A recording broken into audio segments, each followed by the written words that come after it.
نیکی کے کاموں میں، بھلائی کے کاموں میں ایک دوسرے کی مدد کیا کرو، برائی سے خود بھی بچو، دوسروں کو بھی بچانے کا ذریعہ بنو، قرآن کی عظمت بتلاؤ، قرآن کی حقیقت بتلاؤ۔ تمہیں کیا پتا جو صبح قرآن کھول کے بیٹھ جاتا ہے، یقین جانو قرآن اس کا قیامت کے دن سفارشی بن جائے گا۔ فرمایا عرش عظیم سے آواز لگے گی، قیامت کے دن آواز لگے گی، میرے قرآن والے میرے دربار میں آ جاؤ۔ پھر فرشتوں میں اعلان ہوگا، اے میرے فرشتوں، میرے قرآن پڑھنے والوں کو تلاش کر کے لاؤ۔ کون قرآن پڑھنے والے؟ یہ دھوبی کا بیٹا، یہ بڑھئی کا بیٹا۔ امیروں نے تو بچوں کو قرآن پڑھوانا چھوڑ دیا، ملکوں نے تو قرآن پڑھانا چھوڑ دیا، بٹوں نے پہلوان بنایا، قرآن کا وارث نہ بنایا۔ قرآن کا وارث موچی کا بیٹا بن گیا، قرآن کا وارث دھوبی کا بیٹا بن گیا، قرآن کا وارث فقیر کا بیٹا بن گیا، قرآن کا وارث ریڈی مال کا بیٹا بن گیا۔ کتنے خوش نصیب وہ لوگ ہیں جن کی اولادوں کے سینے کو اللہ نے قرآن کا صندوق بنا دیا ہے۔ رب اکبر کی قسم ہے، یہ تو قرآن اتنی عظمت والا ہے۔ عرش عظیم سے آواز لگے گی، میرے قرآن والوں میرے پاس آ جاؤ۔ پھر فرشتوں کو حکم ہوگا، پورے میدان محشر میں پھیل جاؤ اور میرے قرآن والوں کو تلاش کر کے لاؤ۔ رب اکبر کی قسم ہے، فرشتے عرض کریں گے اللہ، ابو البشر آدم سے لے کر تمام انسانیت یہاں کھڑی ہے، تیرے قرآن والوں کی پہچان کیا ہے؟ ان کے چہرے چمکتے ہیں، فرمایا نہیں نہیں۔ ان کی چال ڈھال علیحدہ، فرمایا نہیں نہیں۔ ان کا قد و قامت علیحدہ، فرمایا نہیں نہیں۔ الہی پھر کیسے تلاش کر کے لائے؟ فرمایا میدان معاشر میں جتنی انسانیت کھڑی ہے، ہر ایک کے جا کے منہ کو سونگھنا شروع کر دو۔ جس کے منہ سے مشک و عنبر کی خوشبو آ رہی ہے وہی میرے قرآن پڑھنے والے۔ عاصم بن حفص رحمت اللہ علیہ بچوں کو جب قرآن کریم کی قرات مدینے میں سکھایا کرتے، ایسی منہ سے خوشبو آیا کرتی کہ تمام طلباء کرام خوشبو سے پریشان ہو جایا کرتے۔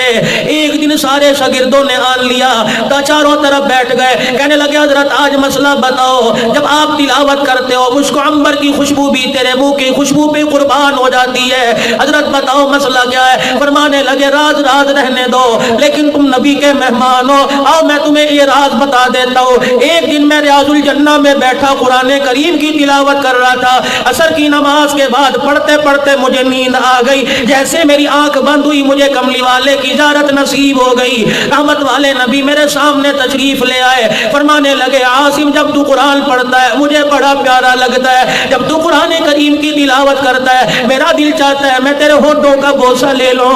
پھر اللہ کے نبی میرے قریب ہو گئے، رحمت والے نبی نے اپنے ہاتھوں میں میرا چہرہ لے لیا، پھر اپنے ہونٹوں کو میرے ہونٹوں کے ساتھ لگا کے چومنا شروع کر دیا۔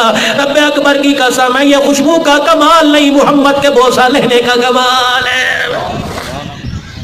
پڑھو قرآن کریم، گھر میں قرآن کریم کی تعلیم لے کے آؤ، اپنے بچوں کو قرآن کریم کی تعلیم دو، بچہ پیدا ہو قرآن کریم سکھلاؤ۔ میں کہاں سے وہ گود لے کے آؤں جن کا مدرسہ قرآن کریم کی تعلیم دیا کرتا تھا؟ میں کہاں سے وہ گود لے کے آؤں جس میں ابتدائی طور پہ خدا کا قرآن ملا کرتا تھا؟ اب تو بچہ پیدا ہو، بچے کے لیے جو پگھوڑا لایا جاوے گا اس کے اندر بھی میوزک بج رہا ہے، ماؤں کے پاس اللہ اللہ کہنے کی فرصت کوئی نہیں، ماؤں کے پاس قرآن سنانے کی فرصت کوئی نہیں۔ اب بچہ روتا ہے، موبائل پہ گانا لگا کے سینے پہ رکھ دیتی ہیں۔ رب اکبر کی قسم ہے، جس کی ابتدا گانا سننے پہ ہوئی مت گمان کرو وہ بڑا ہو کے فرما بردار بنے گا۔ گود لے کے آؤ جس گود میں خدا کی قرآن کی تلاوت ہوا کرتی تھی۔